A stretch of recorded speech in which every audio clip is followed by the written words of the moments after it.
Hi, you guys, and welcome to the last module. This is very exciting. And this one's on the urinary system.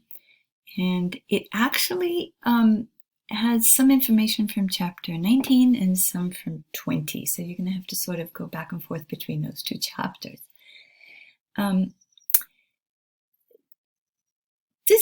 These chapters on water balance are very interesting. Just think about how important it is to have water, how you can survive longer without food than you can without water. And the case that you have this week is also very interesting on water deprivation and what happens. So terrestrial animals, we are always in danger of dehydrating, right? We've evolved from the water, we've left, we're on land, and you need that water. And so this is pictures of also, birds and humans needing to drink. So water control then in our body is super important. It means regulating the water balance of all these cells, regulating the salt balance of those cells, making sure that that's not off because that will put the water balance off. Regulating the excretion of nitrogen. So nitrogen is a breakdown of protein. We have to get rid of that, but it comes with high toxicity. And getting rid of that, we need to dilute it with water. If not, it's too toxic. But you don't want to dilute it with too much water because then we will waste water, we'll dehydrate. So very tricky balance of using it for excretion to aid excretion, but really you want to save as much water as you can. When you think of other animals and how they excrete nitrogen, how they get rid of these toxins, is quite different. So think of a freshwater fish. They're really in no danger of dehydration, right? They have water all around them. So they can excrete very toxic substances. And there's let me use my pen. There's the nitrogen, and here it's associated to hydrogen making ammonia. So some organisms can secrete ammonia, which is really toxic. But the reason they can do that is they can keep diluting it with a lot of water and get rid of all that water, and they are not going to dehydrate because they're freshwater fish. So that's sort of one way that an animal can excrete that nitrogen. So I'm calling it a strategy, and that strategy is dilute it with a ton of water and you're fine. And that's ammonia. Okay, what about other organisms that are not aquatic? Birds. So what do birds do? Well, they don't excrete a lot of water. You don't see a bird urinating. So what they do is they excrete this sort of pasty, dry substance, and they have to save all the water they can because they can dehydrate very easily. And water may be hard to find at certain times of the year, so you have to be very careful with that. So their nitrogen here they're going to excrete it in the form of uric acid. And uric acid is a whole lot less toxic, and it doesn't need as much water to dilute it as it's excreted. Okay, so that's the other strategy, uric acid excretion. Humans excreted that nitrogen in a kind of medium toxic urea. So there's the nitrogen again highlighted, and this is what urea would look like. And this one also needs some dilution of that water, but not the volumes that a freshwater fish would. So it's different strategies that have evolved, right, to be able to save as much water as you can, and in that way excrete nitrogen in the toxic form that it is, but depending on whether you have a lot of water available or very little water available, that strategy is going to change. Okay, so let's go to the general functions of the kidney. We've talked about water balance. It will also control blood volume. Because if you have 5 liters approximately of blood, if you're dehydrated, that's going to drop a little bit, right? So that blood volume is going to change until you reach water, and then you're thirsty and you drink a lot of water, then that's going to be absorbed into the blood and it's going to rise again. So very important water balance also within the blood. Another function is to regulate electrolytes and ions. So that kidney has to be able to dump an excess of electrolytes when it needs when it needs to. Dump sodium, maybe urinate it out, and at other times it's going to have to save it. So that is going to be a regulation that happens at the level of the nephron in the kidney. It must also regulate acid-base regulation, whether too many hydrogen ions or too few hydrogen ions. So too many will eliminate it in the urine. That's why we can't say that urine is of a certain pH always, because the answer is it depends. What is the pH of urine? Well, it depends on how dehydrated you are or not, and whether we need to be eliminating those hydrogen ions or not. So it's going to regulate osmolarity of the blood, or concentration of the solutes in the blood and therefore around cells also. The last one I've listed is to remove waste products. So it's the filtering device, the kidney, and it's going to be able to filter out those waste products and place them in the urine, remove them from the blood, put them in the urine, and eliminate them from the body. Okay, so if we looked at a little tiny bit of anatomy, I'm not going to spend a whole lot of time on this.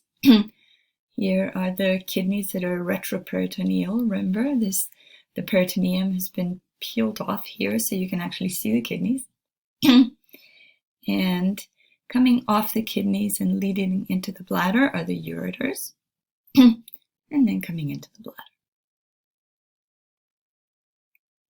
Left kidney slightly higher than the right, and the adrenal gland sitting on top of the kidney. The urethra is going to take urine from the bladder to the external part, to the outside of the body. But this little filter is an amazing organ. And what we really, to understand how this works, we have to look at the kidney, cut inside the kidney, and look at this anatomy. And the first thing you would notice here is that you have arteries that are coming in and branching throughout the entire kidney, and veins that are doing the same thing, coming to these different lobes of the kidney.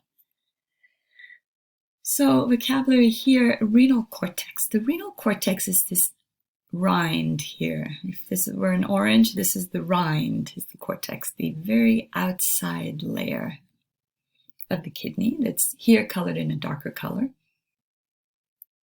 The renal medulla, which is this middle lighter color, the more middle part is the medulla. The renal pelvis is a location where urine is going to be accumulating. So if I'm filtering in all this location, these are the lobes. In the different lobes of the kidney, I'm going to be manufacturing urine. That urine is going to be drained out and collected here in the renal pelvis. So sort of drain and collect, drain and collect, drain and collect. And in the pelvis here is where that little pool of collection is going to be, so that it can then naturally go into the ureter and collected into the ureter down towards the bladder. So what I want to show you next, I'm going to backtrack to one slide. What I want to show you is this square here. So we're going to look at it more microscopically now and see what that specific filtering device is all about, that sits partially in the cortex and partially in the renal medulla. So in this diagram, from here to here is cortex. and down here would be renal medulla. And in there are millions of these nephrons. So a nephron we're calling the functional unit because that's the little filtering mechanism. And they're situated, as you see, with this sort of ball-like structure here in the cortex, and then they come deep down into the medulla and then come back up again. And what this is, before we come to this vocabulary, is an artery. So an artery is coming in, it needs its blood filtered. It's going to come in to a little filtering device, and then some of it gets filtered, and then it comes back out. It's like a sieve. This is like a sieve. And the rest of the blood that didn't quite get filtered that time comes out and keeps going. It's not cut here. It keeps going, and it'll join the other blood, leaving the kidney. So in naming then all the parts that this filtrate is going to go through, so we're going to call, once we've put the blood through the sieve, remember we have leaky capillaries, so all that fluid that's going to leave that blood, we're going to call filtrate. It's not really urine yet. It's what you've filtered out of there. Okay? So blood coming in, blood, and then it's going to be filtrate here. And then it's going to go through all these weird tubes like this to be then collected here. And then it's going to drip out here into the renal pelvis. Okay, so this entire set of loops is called the nephron. And the first step that filtrate will be traveling through here, this first place, is proximal because it's close. It's the proximal tubule, but it's kind of wavy, so we call it convoluted. So it's the proximal wavy tubule or convoluted tubule. That's the first place that filtrate is going to be traveling through. Let's change the color here to blue so that we can actually see it. So let's say this filtrate is coming through here, and it's traveling through, and then it's going to reach this long loop, and that is called the loop of Henle. Mr. Henle discovered this, so that's his loop here, and it has a descending portion and an ascending portion of the loop. And then we get to another loopy area. So this is my filtrate coming down here, right? It's going to come all the way down, and lots of changes are going to happen in that filtrate as it travels. It's going to come up now and reach this other convoluted tubule. It's convoluted, it's wavy, but it's distal. So we tell the proximal from the distal convoluted tubule, and then it's going to fall.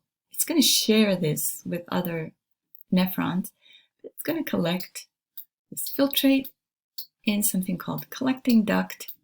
And remember, this is going to now exit into the pelvis, and it's going to become urine. So by the time it's here, I'm okay calling it urine. But in the beginning, when it was up here, we're just going to call it filtrate because changes are going to happen here. Changes. Finally, we've made urine. Okay, so that's a good summary of the nephron. It's a lot easier in this convolutedness of this to see it stretched out. So instead of making one wrap over the other like it actually does in the body, we're going to stretch it out and then show it to you that way, making it easier. Here is the division again between the cortex and the medulla. And here I have blood coming into the capillaries. And all these capillaries are going to be leaky, and they're going to bring fluid out into this beginning region of the proximal convoluted tubule. This region here of capillaries is called the glomerulus. Glomerulus. And it's going to leak that fluid that needs filtering out. So glomerulus, and then it's going to come to the proximal convoluted tubule, descending limb of the loop of Henle, ascending limb of the loop of Henle, distal convoluted tubule, and collecting duct, and urine. Okay, so it's the same thing that I showed you before. Ignore all this for now. And I've shown you the same structure of a nephron, but stretched out. Nephrons they don't all come in the same size. So long-looped nephrons are going to be those that dive deep down into the medulla of the kidney. So we call those long-looped, and they're used to establish this vertical osmotic gradient through the kidney. This should make no sense to you right now, and it will later on. So the kidney is a very salty organ. It's full of salt in there. The British eat steak and kidney pie, right? And they have to soak those kidneys for a couple days, 1 to get the urine out and 2 to get the salt out because they're so very salty. So these long loop ones are going to come deep into the medulla, and they can be told apart. They're different from those that are cortical nephrons that don't come as deep down into the medulla. So let's see if I have a picture of that. I don't. So this is a shallower one, and maybe we have a different one that's going to go deeper down like this. So we have all these loops go different depths into the medulla of the kidney. Okay? Very interesting story here. Desert rats, rats that live in the desert, of course, and they have no water. And how do they get moisture? They get water from the seeds that they eat, and that's all. Very little. So they are in constant stress, water stress, and they have to be able to not pee out water. In fact, as little as possible to dilute that urea or uric acid, as little as possible, so that they can save as much water as they can. So guess what their adaptation is? They have an extremely long loop of Henle, if you were to look at their kidneys. And that then is because the longer the loop, the more we can reabsorb that water that was to become urine, and we drag it out of that loop and put it back into the capillaries that are in that region, reabsorb it, and then you kind of regain that water that could have been lost as urine, and instead you kind of recycle it. Okay, so long loop of Henle, remember, is really good for reabsorbing water. This is my picture of the juxtamedullary nephron, which is a very long loop here, do you see? And one that might be shorter. So our desert rat is going to belong here to this, has this kind of nephron that comes very deep, and this is where you're able to, using salt, move water out of what was going to become my urine in here, correct? We can save it early. You can't save too much here without hormones, but here, in the region here of the loop of Henle, we can actually reabsorb a lot of water. And guess how lucky? They are capillaries here, and do you notice? Here and here, and these capillaries are awaiting so that if there's excess water that leaves the nephron, they're going to absorb that water, and then it's back in circulation again. So that's the recycling of water that you do not want to waste. So just reminder, cortical nephron stays more shallow, juxtamedullary goes deeper. This is where we're going to stop this first section on the kidney. Thanks for coming. That was 20 minutes, not bad. We'll continue on in the next video. Thank you. Bye.